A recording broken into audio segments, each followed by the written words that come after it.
team. Yeah. Just for the reason of, I can go with Albuquerque Cop Watch Raw, so it takes both of their names. There you go. Yeah, do that. I like it. I like a name that actually says what you are too. Like, I like that. Because I go by ABQ Raw and Cop Watch. Yeah. On YouTube. Albuquerque Cop Watch Raw. Yeah. I love it. Fuck yeah. Yeah. Let us know when the channel or when your channel's created, and I'll throw you a sub. Granted, mine's like stupid small, but still.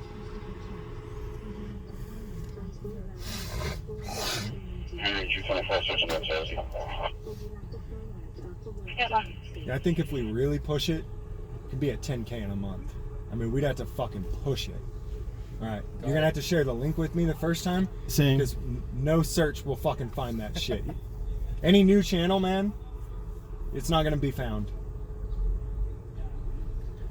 Hopefully you don't have to wait any amount of time to be able to upload videos. You probably will have to set it to go live and then wait 24 hours to be allowed to go live, I think. Okay. I'm not sure though with your overlay thing. Yeah, I've never tried it with the new channel.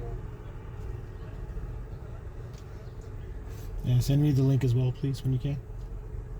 Oh yeah, and I need to download that fucking Prism shit. Play Store. Is it with a Z or an S? Prism? P-R-I-S-M? P-R-I-S-M. Prism Live Studio? Yes. The 3 triangles inside of each other? Yep, Yeah. that's the one.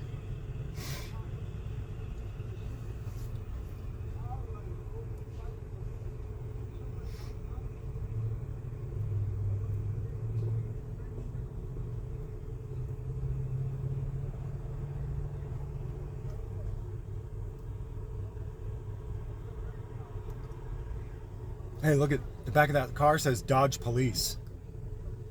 Yes, it does. Yep, dodge police. Exactly. That's what you do. You dodge the fucking police. Damn! So just trying to let the jail know what he's got so they can hopefully help him out better. So, if you guys were to take him to the hospital here, it's not like a mental hospital. So most of the hospitals we go to are an emergency room, but they have sometimes psychiatric hospitals linked up with the emergency rooms. So if they're assessed where they need inpatient psychiatric treatment, they'll either have to move them to that part of the hospital or transport them to a psychiatric hospital if there's not one at that emergency room. Yeah, Caseman's got like both an emergency room and a psychiatric, like at the same facility. But like, UNM, they're separated by like a block or 2 or something.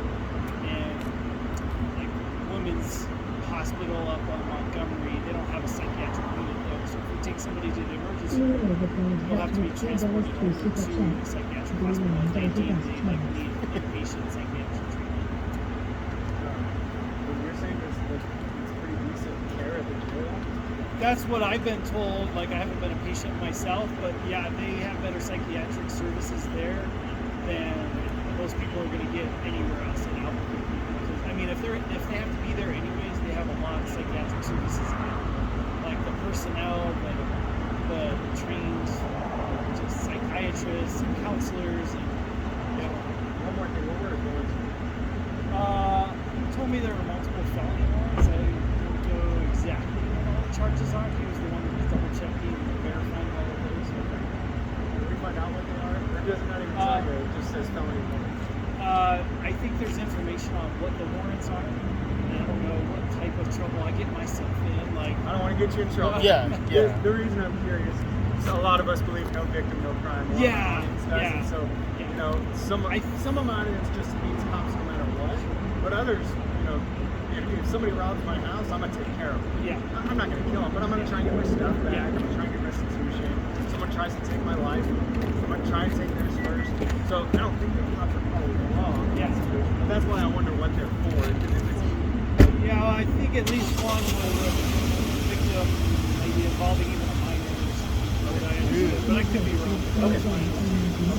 That's crazy. Sorry to hear.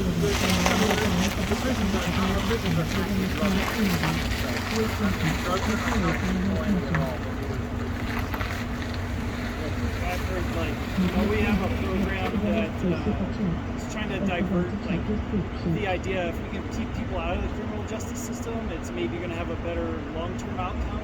On their lives, not on the Yeah. criminal justice system and the money. Right. And It's so, a big racket. so it's kind of like an experimental phase, it seems like some of these programs are trying to do, but That's really because the U.S. started getting called out for having the largest prison population in the world, and that was during Obama's presidency that they really started calling it out.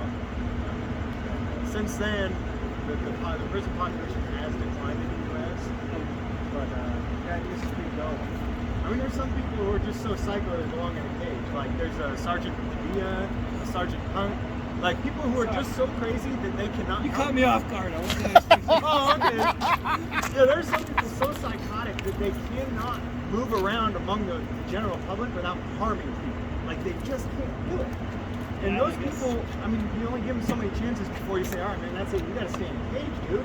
You keep hurting people.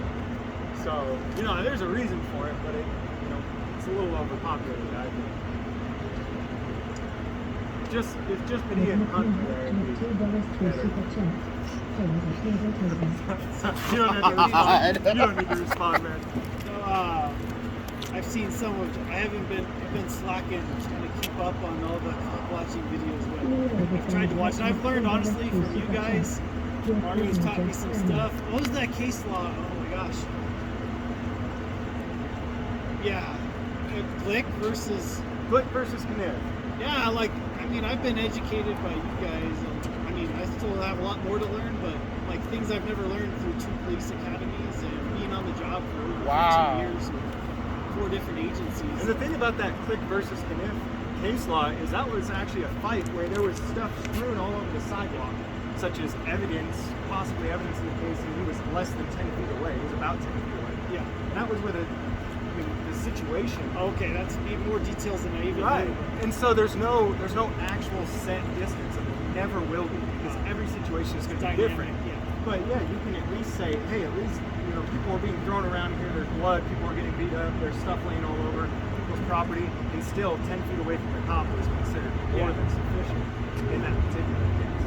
So the thing that I try to just think about a lot. The whole point of recording police is to catch what they're doing.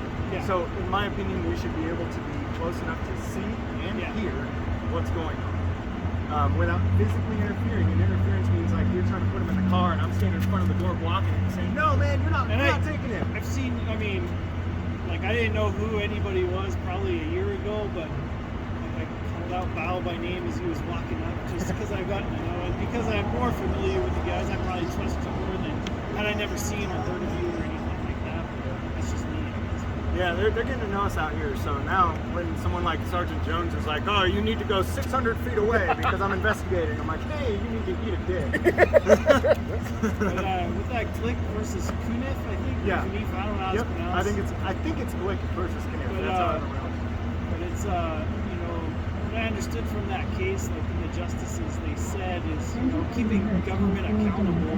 Like that's the right of our Constitution, the right freedom press to like keep an eye on your government is more likely to be not misbehaving hopefully than if it's operating in the shadows or whatever. Right.